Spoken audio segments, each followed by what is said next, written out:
You're listening to the premier podcast for men who want to not only be better with women, but want to be better men in general. This is the Come On Man podcast. And here's your host, Paul Bauer. What's up, everybody? Welcome back to another week of Come On Man. If you haven't done so already, please like, fave, subscribe, hit those notifications. If you are listening on your favorite audio platform of choice, like iTunes or whatever, give us a 5-star review. It helps more than you know. This week is a interesting interview. I was put in contact with this gentleman through a website called matchmaker.fm. It's a site that matches guests with podcast hosts. It's the site where I was actually introduced to Eric Everhard. If you haven't listened to that episode, that's a really great episode. Go back and listen to that one. And so this gentleman reached out to me, and I was like, yeah, let's set this up. His name is Emmanuel Enime. He says that it's his God-given purpose in life to help people look more attractive through character. So he's a character coach. Now, this conversation gets pretty interesting, and some interesting facts pop up near the end of this interview. So I won't give any spoilers away. Go through and listen to it. Listen to what this gentleman has to say. And maybe you'll like it. Maybe you won't. We'll see. But anyway, I'll bring you that conversation right after this. If you guys are anything like me, you're tired of going to grocery stores, buying grooming products that are designed for men, but they just suck.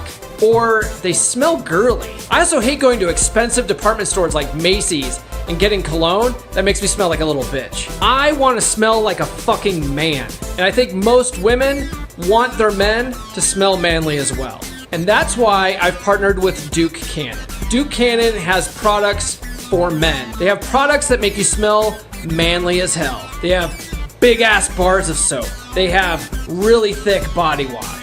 They have beard oil and beard balm, hair care products. My favorite is their big ass bar of soap. Smells like naval supremacy. It is awesome. And I also buy all of their liquid cologne. It really makes you smell manly, and they have tons of different fragrances. In fact, I have some for each day of the week. Also, when you purchase from Duke Cannon, some of your purchase goes to help out veterans. And if you use duke.comeonmanpod.com, link is in the description, you get free shipping. Win-win. This stuff smells so goddamn good, and the ladies love it. Trust me. Again, that's duke.comeonmanpod.com. The link is in the show notes.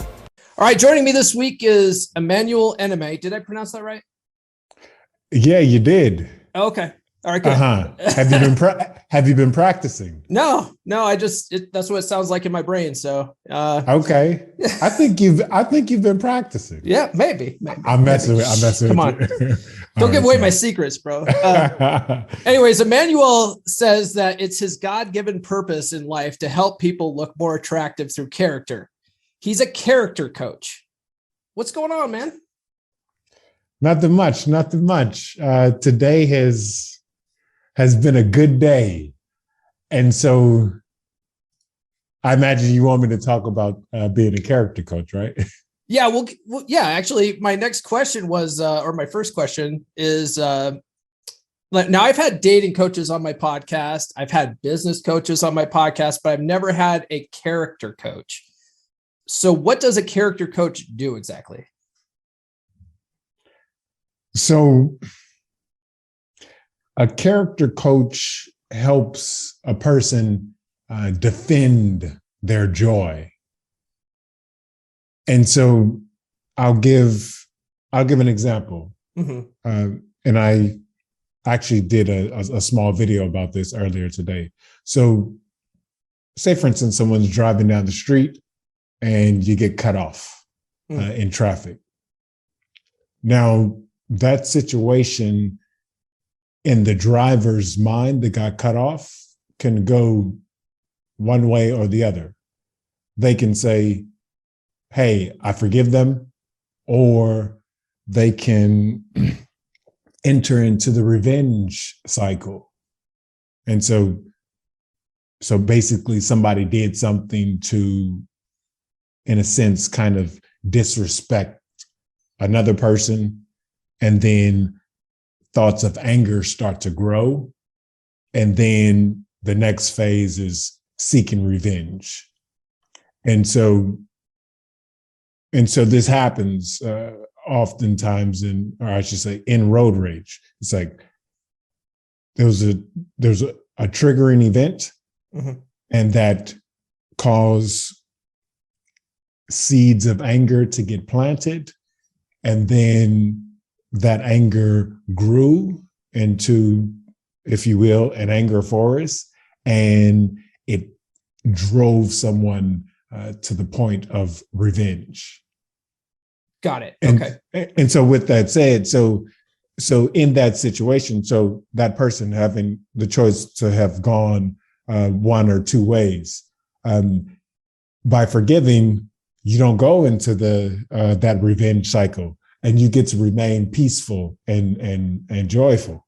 But on the other hand, if you do accept those thoughts of anger, then if you don't forgive, you eventually are going to act in some sort of vengeance. Maybe you get home and you're yelling at someone, or you stop on this at the store after being cut off, and you're like angry, and you're angry at people in the store.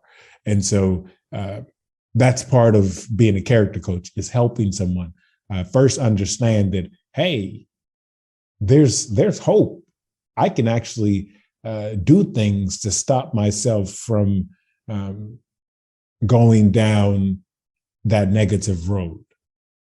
And so this is part of it, helping people understand and then putting things into practice. And so that's where, in regards to coaching, I'm not trying to knock any other coach, but if you are not putting your player into a game, then it's more advice giving than being a coach. If you're not putting your player into the game, then afterwards going back and watching the game tape with them, then it's more giving someone advice. And so in the process of me becoming in the process of me character coaching someone, I'm going to put you into a situation where we're going to find out if you're going to have how you're going to react to it. Right. We're going to find out if you have courage or something that might be blocking you. And so, for example, one of my planned upcoming character exercises is singing in public. That would be a hard pass for me. Thank you. Nobody wants to hear this. Nobody wants to hear this. Hard pass for me. I love the way you said that. Yeah. But I think we could get there after. Well, it comes down to a matter of like getting over fear and getting over worry of the potential opinions of others. And so, and the important thing about getting over the potential opinions of others or the opinions of others is that everything that we do, there's a why. There's a very deep level why as to why a person did X, Y, Z. And one of the issues with the why is that we need to do things for a very good reason. So there needs to be a solid foundation for why we did something. I'll just go with something very simple, like these headphones that I'm wearing. Well, I got these headphones, or I'm using these headphones because they're the only headphones that I have. Yeah. And so that's the why.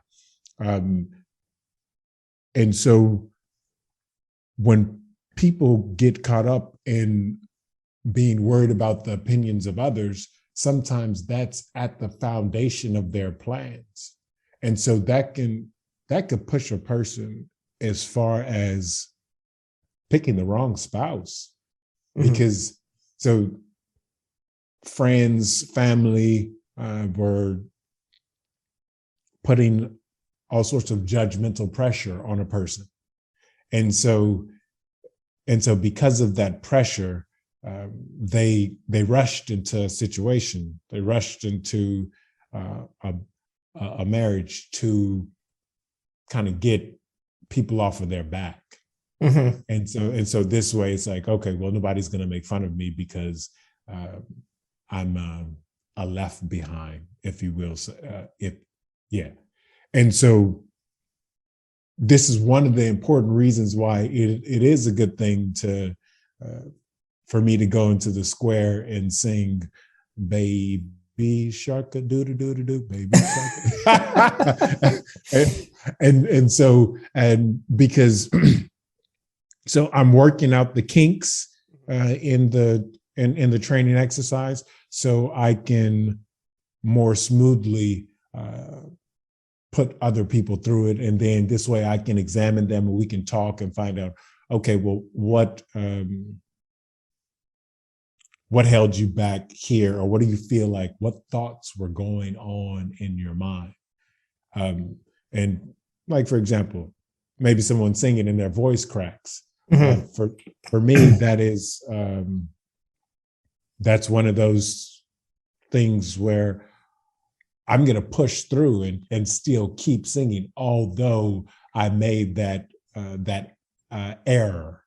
And so, because sometimes when a person makes mistakes, it's important for them to not get worried about the mistakes and say like, okay, all right, fair enough.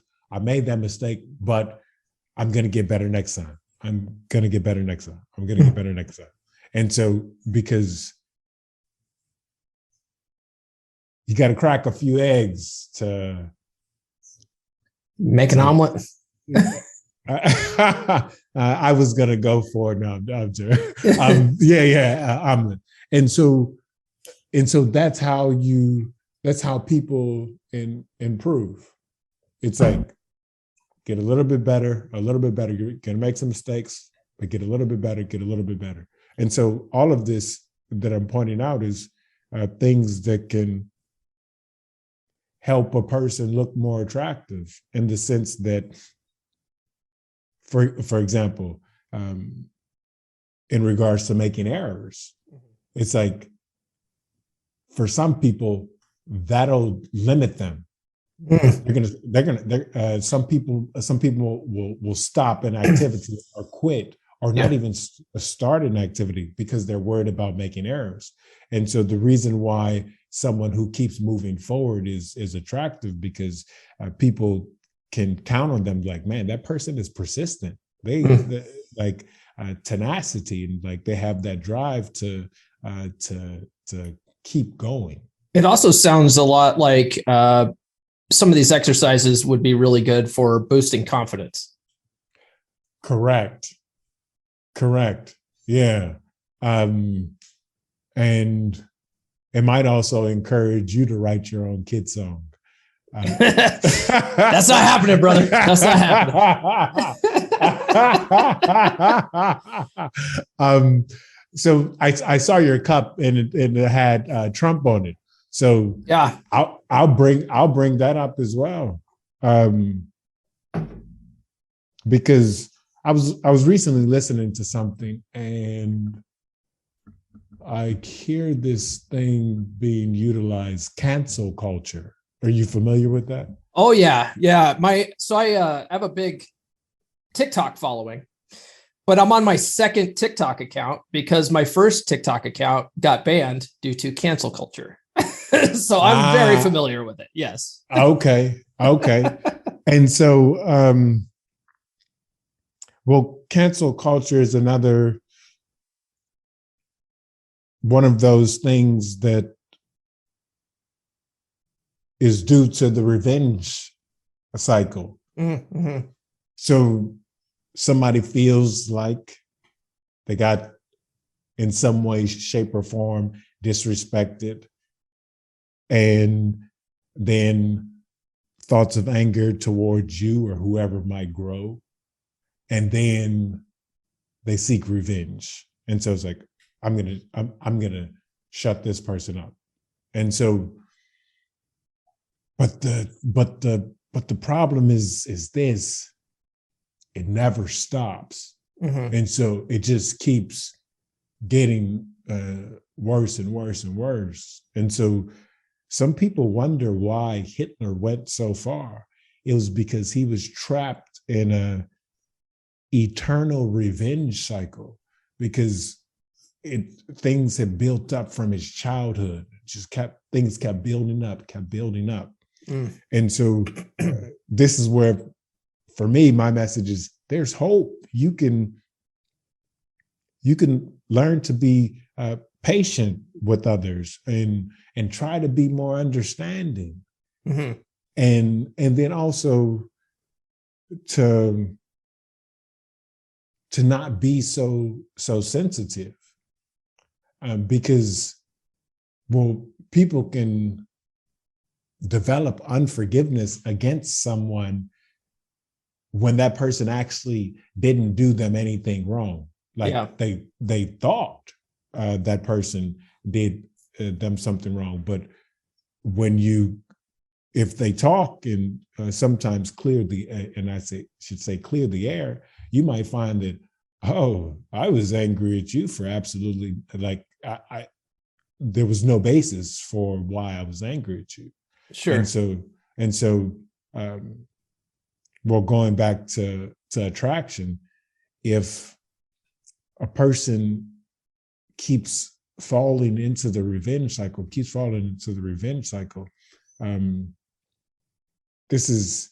they're gonna have bitterness. And so that's not one of those things that draws other people, save the other people are also bitter. Yeah. You know what? This actually brings up a really good point. One of the big, I would say, themes that I talk about a lot on the podcast is how men, especially like in the dating space or the relationship space, they need to be indifferent, right? Like indifferent to like your woman's emotions a lot, because a lot of times women, to sort of test men, to see how they'll react to things, they will throw little barbs at guys, and guys that react to it and get really mad about it, they come across as really not very attractive. But if you can let that kind of stuff roll off your back and just be playful with it and stuff like that, like you pass women's tests that way. And so I could see where having a coach that can show you how to not let things bother you, because a lot of guys, and I used to be a guy like that. I used to have the worst temper until a lot of it came down to my awareness of what I was doing and you know, what my thoughts were going through at the time. And until I came up, realized like, oh man, I'm doing this. And then being very conscious of it, like I didn't change it. Yeah. So I can definitely see that. Let me ask you another question here. So I know you've said that it's your God-given purpose to be a character coach, but besides that, what made you decide to become a character coach specifically? I didn't decide. This is, it was character coach or die. Okay. And so it's pretty easy to pick the former. Right. Well, I know. So, and let me just maybe rephrase that, or I guess we can go back to the God-given purpose thing. I mean, like how did God speak to you to tell you that I want you to specifically do this? Because that's a very specific thing. I'm sorry. I'm laughing because every time I think about the journey is like I had to discover that. Okay. So it wasn't a matter of God said, "Hey, go be a character coach." Yeah. I had to actually discover what that was, what Okay. a character coach would be. Okay. And so it began. So I'm from Baton Rouge, Louisiana. It began there with a dream and prayer. God told me come to Zagreb, Croatia. Yeah, you're in Croatia now, right? Correct, sir. Okay. And so he told me to come here, and there was fear and worry, and I'm like, and also like, am I hearing correctly? And so after getting some counsel and putting into more prayer, I finally got over my fears and worries, and was like, hey, in my experience, if God is saying go, then it's like it's for a good reason. And how does that? I mean, how does that like come to you? You know, like, do you just get a thought in your head? Do you actually hear a voice? Like, I mean, what's it like for you when you know that God's directing you to do something? Oh, messages on WhatsApp. Come on now. I mean, it's funny because I don't like to get necessarily into specific religions and stuff, but I do talk a lot on the podcast about law of attraction. I'm a firm believer in that. And I feel like law of attraction sort of goes hand in hand with any religion, right? And I feel like we will get messages from God or the universe or whatever you want to call it.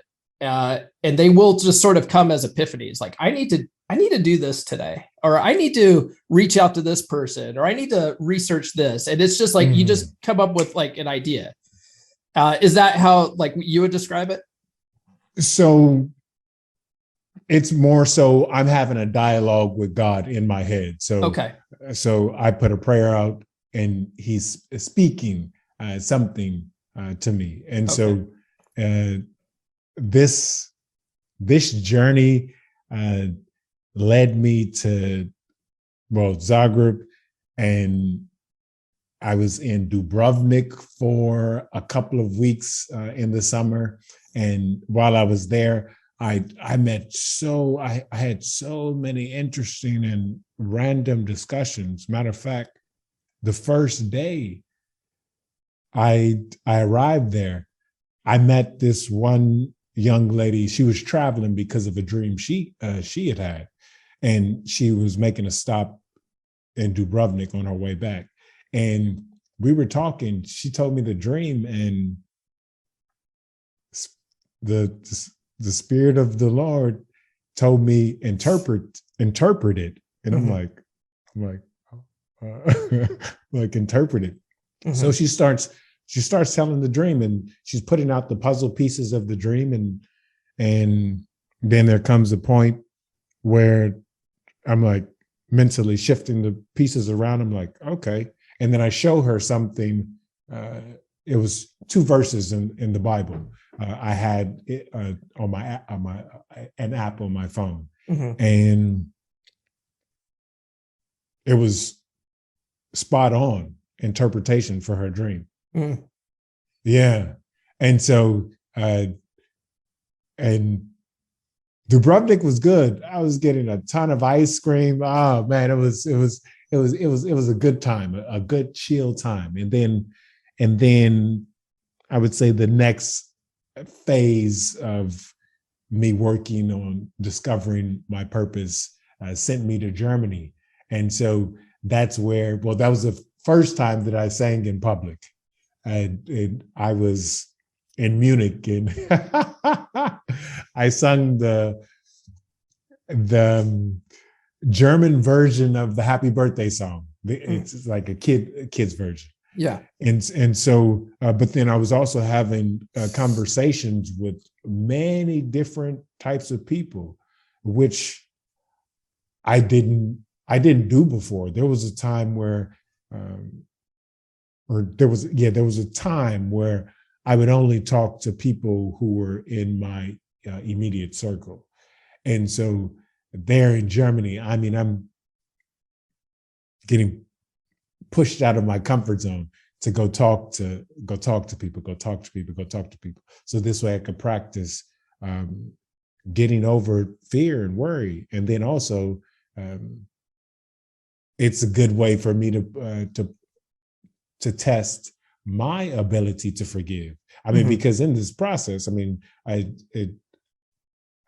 getting rejected here, getting rejected there. Yeah.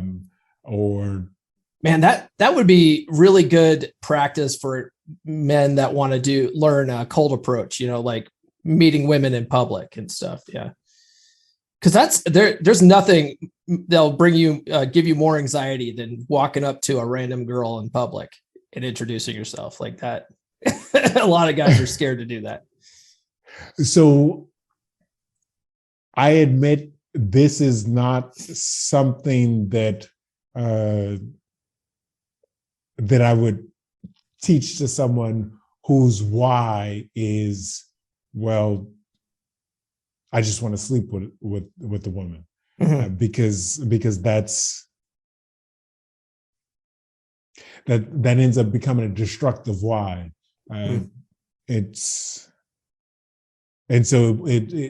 wouldn't be safe for me to teach that to them, because well, I mean, that aside, I know you're a Christian man, so the random hookup stuff's probably something that you're not for, right? Like it's not one of your values, which makes sense. But still, even if a guy like listening is, devout, whatever, they're very much like, save it until marriage kind of thing. You still need to meet women in order to marry a woman, right? You still need to meet them. They don't just show up one day at your house. Maybe they get pulled out of the rib. But so it is very important for all people to be able to do that, to go up and be able to talk to strangers and have maybe a good small talk conversation, or spread a little bit of joy, and like something that people can also do to maybe get over the fear of talking to a stranger, is if you're in a city, and this is also a good thing to help defend against introversion, is instead of pulling out your phone to look at Google Maps to go find this restaurant or that restaurant, just go up and talk to strangers on the street and ask them, hey, what is your recommendation for a good such and such restaurant out here? And so, but that does take also having the skill of the tool set of practicing forgiveness, and then having that courage, to ask. One thing that I've learned over the years too is just talking to strangers in general, right? Like it could be men, women, dogs, children, doesn't matter. But just going up and talk, and every time you go out, you talk to random people. That sort of, they call that social momentum, right? Like building social momentum. You sort of get in the habit of talking to people casually as you go out. And then that way, when you do want to, approach a girl, it's second nature. It's like, well, I do this every day, I love that you use that word momentum. And then I also love that you said you could practice talking to dogs. Yeah. Dogs are the best practice. They love you. Yeah. but yeah, that word momentum is a good word to use in regards to how it is one can be accelerated towards the good, or accelerated towards not so good things. It's kind of like a snowball effect. Yeah.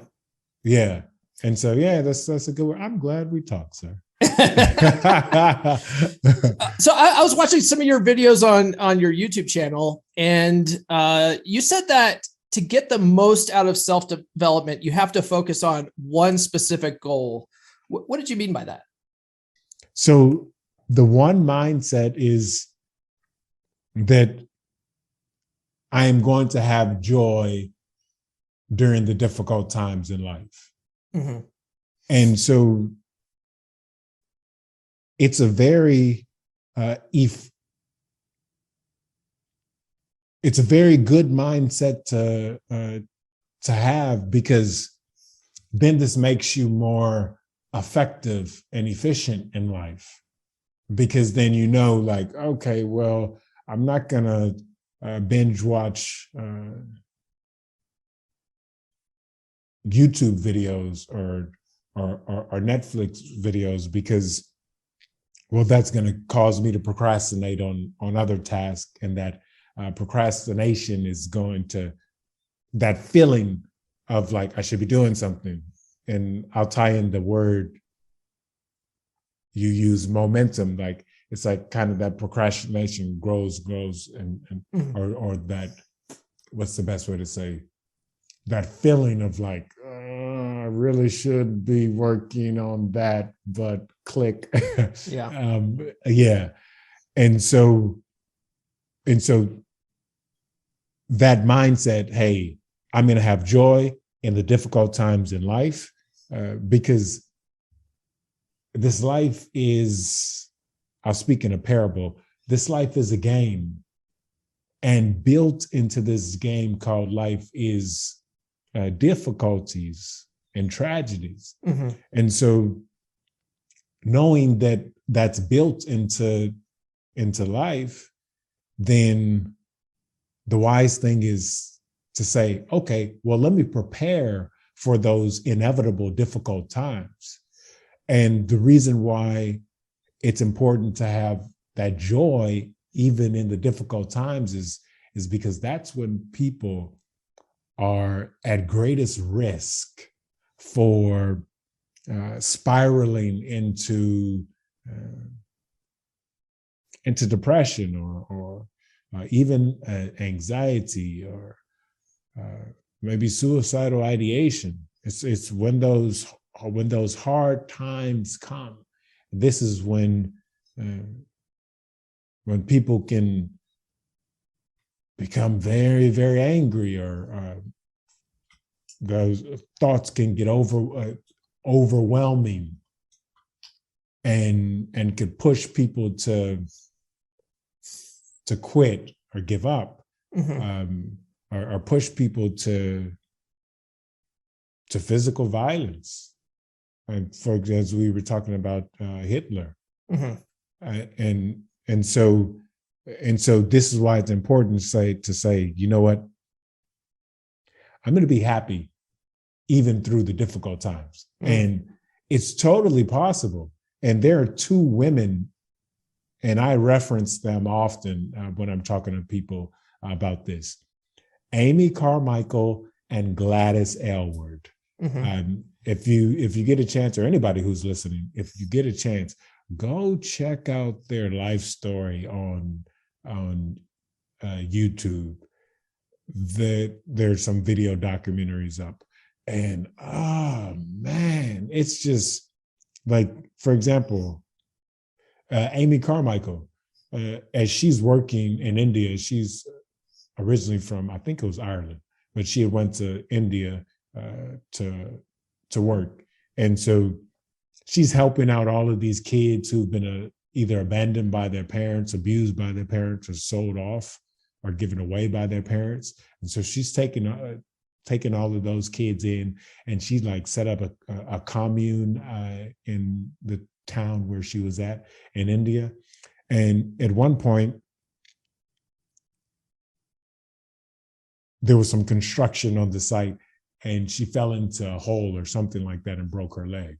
And so there's that point where someone might say, man, I'm doing all of this good stuff, trying to help people out, and now I broke my leg.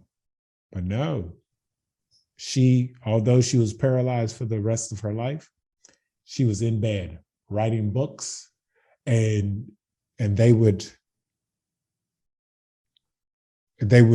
also still wheel her around the complex, and she'd still be going out talking and spreading that joy. And you can still see the effects of her work.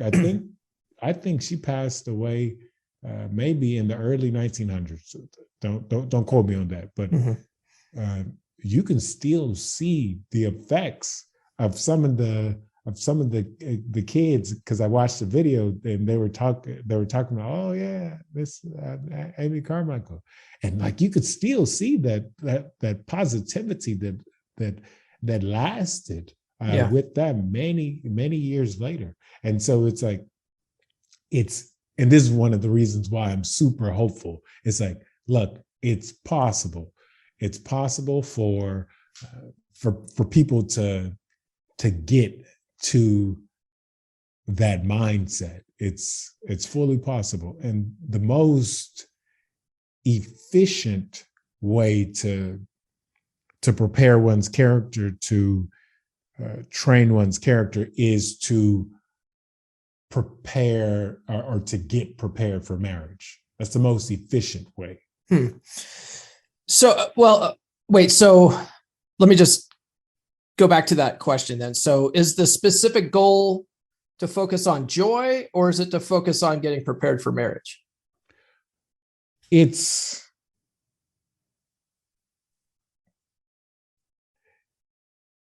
one and the same, but to go into that explanation is, I wouldn't be able to do it justice with the time that I have. Are you married?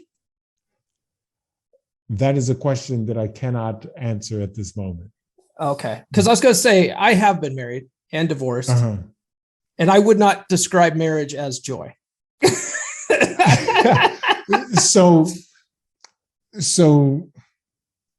this is where it's important for people to understand that when you go into marriage, let me back up. We have an opponent in this game called life. And so he wants to make your life difficult. And so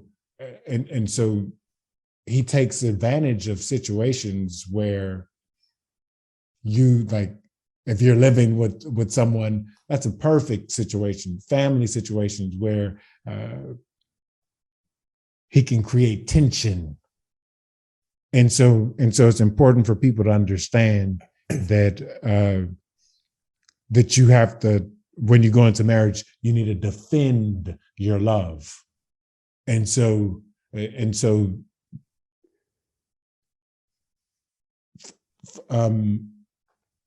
for example, there's something that I'm going to post on my Instagram in about 2 days, but it's just a quick something for people to think about.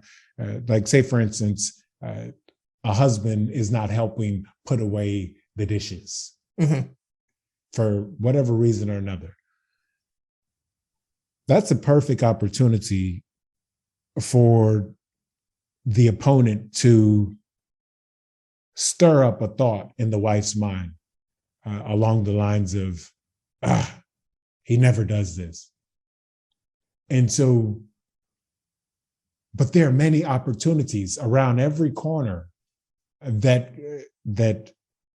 the opponent can pick to put thoughts into a person's mind to cause them to have conflict with their husband, cause them to have conflict with their spouse. I'm sorry, with their wife. And so this is also part of the training of preparing people for marriage, or the training to help them defend their joy, is that knowing, okay, that I have an opponent in this game called life, and he wants to make my life difficult, and he wants to cause issues at every point.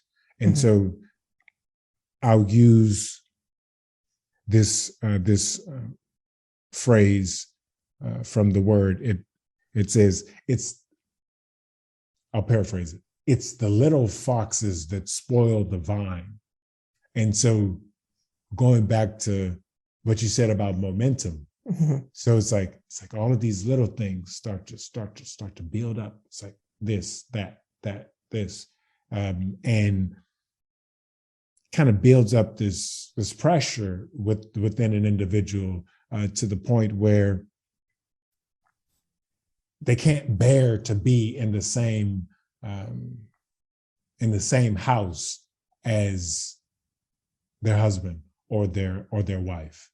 And so this is why it's important for people to know, hey, there's hope. Like I can, like for example, like if a wife, she's upset because her husband is not putting away the dishes. So she could be upset about that, and I understand that she's like, yeah, I want him to help, but she might be upset in error because, as you said before, women test men. That might be a test from her husband, or let me back up. No, a husband should do tests like that with his wife to see. Oh, it's like, okay, all right, let's see. See how she reacts to this. Yeah, it's like we've been rocking it for about a year now. Let's see if she still has that forgiveness in her, or patience, or she's willing to step up and say if something is bothering her, but to say it in love and in peace. And so actually, this is more information. Husbands and wives should be intentionally testing each other's character, so this way, as you test, then you guys can basically kind of coach each other and help each other. Like, okay, all right, I see how I could have acted in more patience there. Let's go find out how to what other exercises I can do to help work on my patience, because these character points, they need to be comprehensively developed.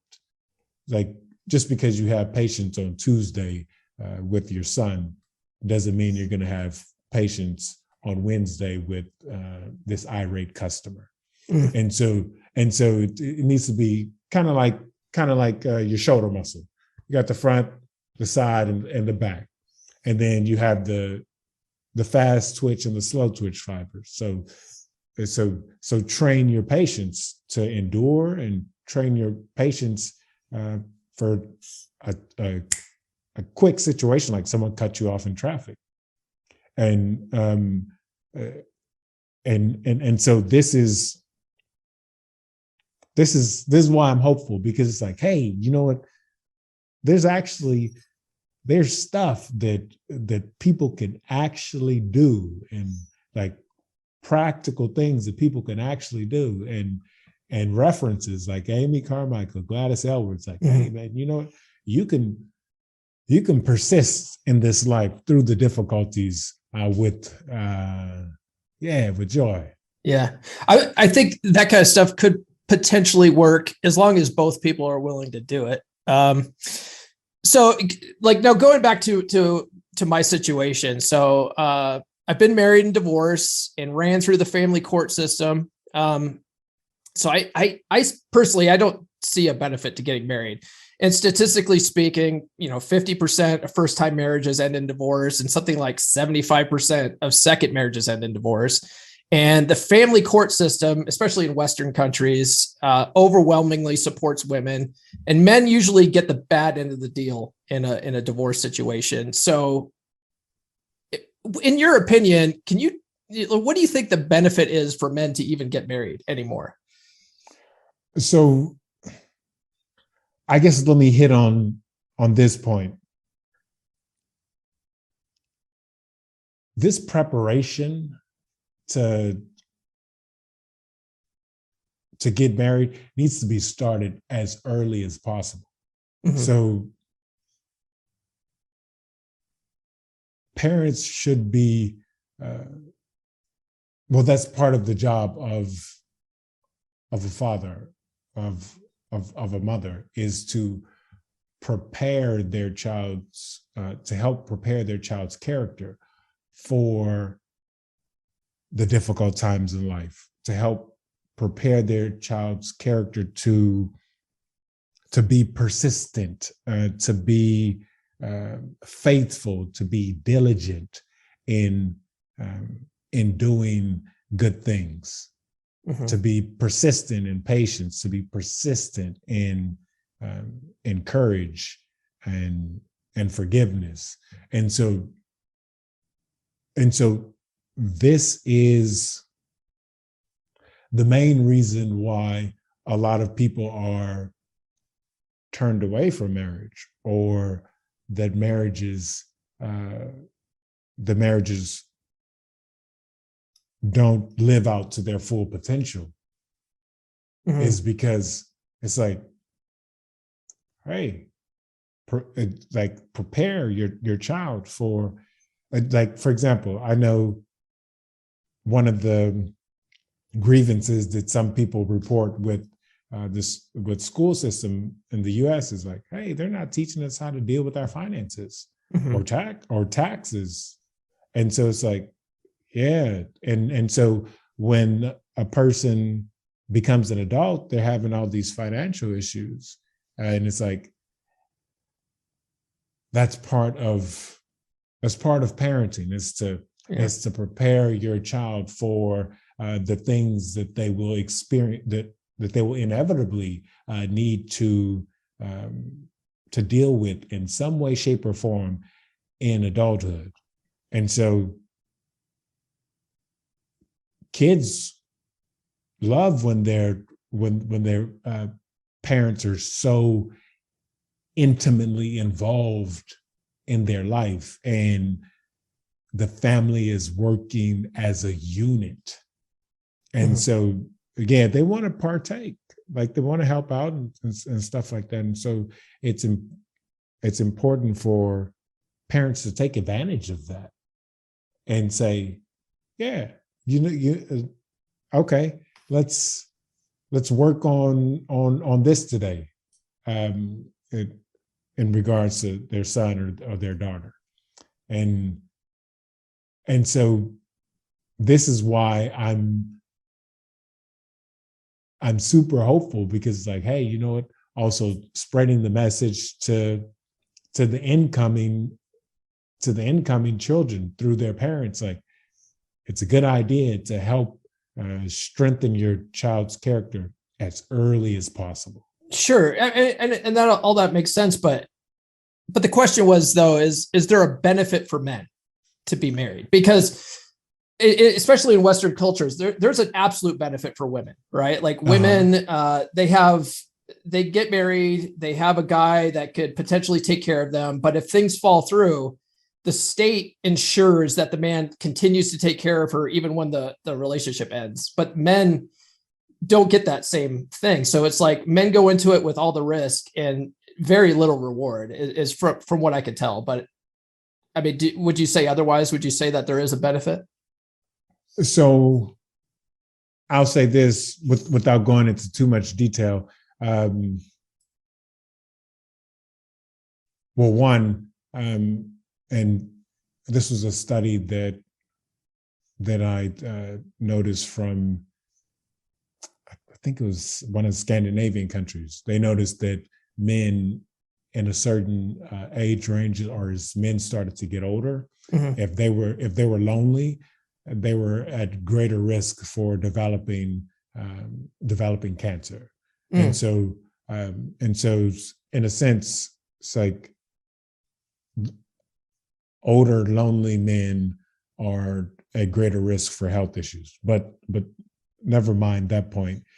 So when the husband and wife team are working are working well together, the wife is most certainly going to make the husband much more effective in his God-given purpose. Because it comes down to like, you're bouncing ideas off of each other, and you have that trusted confidant. Like, I mean, you guys are figuring things out together and making sure that you're having fun, like making sure that you're putting that on your schedule. Like, say, every Tuesday, Wednesday, and Friday at this time, and this is date night. But we're going to do date night a little bit differently, and it might involve singing in public. Yeah. And so you got to keep things interesting. You got to keep dating her. Correct. And one of the issues is that, at least in the Western world, people are overworking themselves, and so much energy is being focused on a job, and it's basically stealing energy that could be spent on helping make sure that you guys are effectively defending your love, making sure that you're doing things to stay interesting. And so, like, for example, in buying a wife a gift, it is unideal to just buy and give. It is important to make sure that there is a character exercise built into her getting that gift. So whether that be something along the lines of, the man writes a letter to his wife and he says, "Hey, honey, your 5th anniversary gift is under our favorite bench in the park." Like, make a game out of it. Right. And so is she going to trust him that it's there? Or is she going to be willing to go on that adventure? Or, I mean, yeah, like you said, make a game out of it. And so to, again, husband and wife testing each other's character and using every second possible to help each other get better and better and better and better and better. And as you said, that momentum, it's like, as you working with each other and helping each other improve, and it just continues to grow and grow and grow and grow. And so this is stuff that kids need to be taught very early in life, whether that be how they get a gift for their mom or how they get a gift for their dad. And so it's important to use time effectively, because then this way that momentum like excels a person forward. And once you are like continuously working on character and you keep pushing, you keep going, it's this joy just it's like bubbling up, to the point where sometimes maybe I had like 4 hours sleep the night before, but I'm waking up, and shortly after waking up, I'm like, let's go. Yeah. And so it's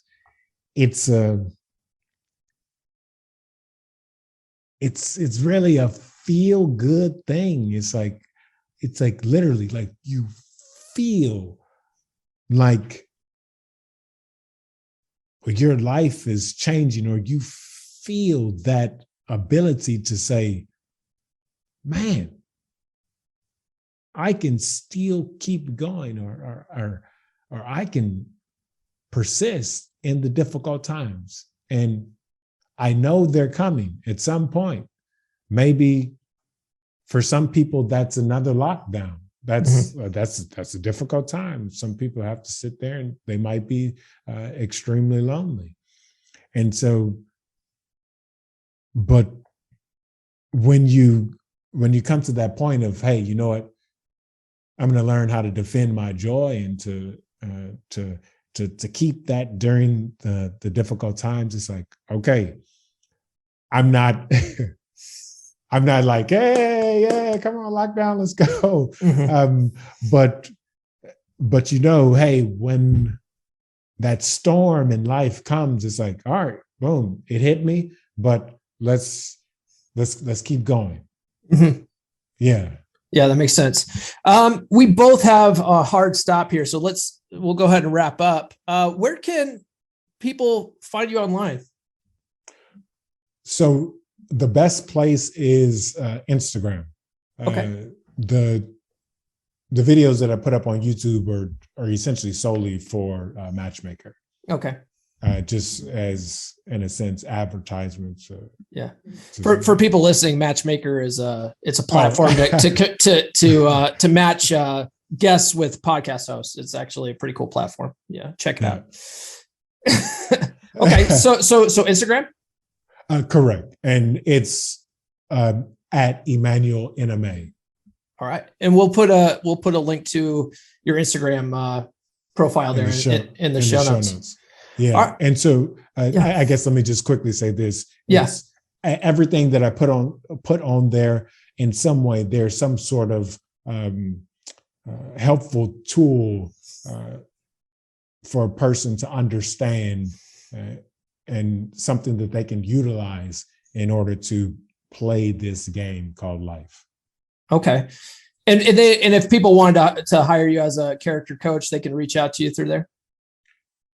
So right now, since I am just starting working in this purpose, right now, first I'm working things out, figuring out, okay, how exactly should I do this? How exactly should I do that?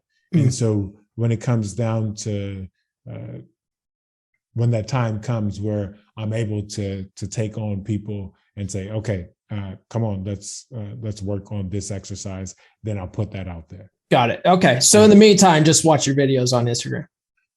Correct. Okay. Sounds good. All right, Emmanuel, it's been a good conversation. Very enlightening. I appreciate you joining me, man. Yeah, sir. It was a good chat. It was a good chat. Can I ask you something? Sure. Because your camera, it looks very clean. Yeah. Do you have like a webcam or? Yeah, it's a webcam. It's a Nexigo. Okay. Yeah. Okay. Yeah. I got it on Amazon. It's actually not too expensive, like maybe $100 or $200 or something like that. Okay. Yeah. All right, cool. All right, man. You have a good day now. Hey, peace and blessings. You too. Emmanuel, thanks for taking the time to join me today. I wish you all the best in your coaching business. I hope you do eventually find a lot of clients that you can help, and lead them to marriage, and hopefully their marriages last. I mean, that's the goal, right? The goal, you're supposed to be till death do you part. Doesn't seem to happen very much anymore, but maybe it can with the help of Emmanuel Enime. All right, guys, that's all I have this week. We'll catch you next week. This has been the Come On Man podcast. New full episodes served hot every Monday morning on your favorite podcast platform of choice. So subscribe now. Follow Paul on social media. The links are in the description. Now, go out and get it.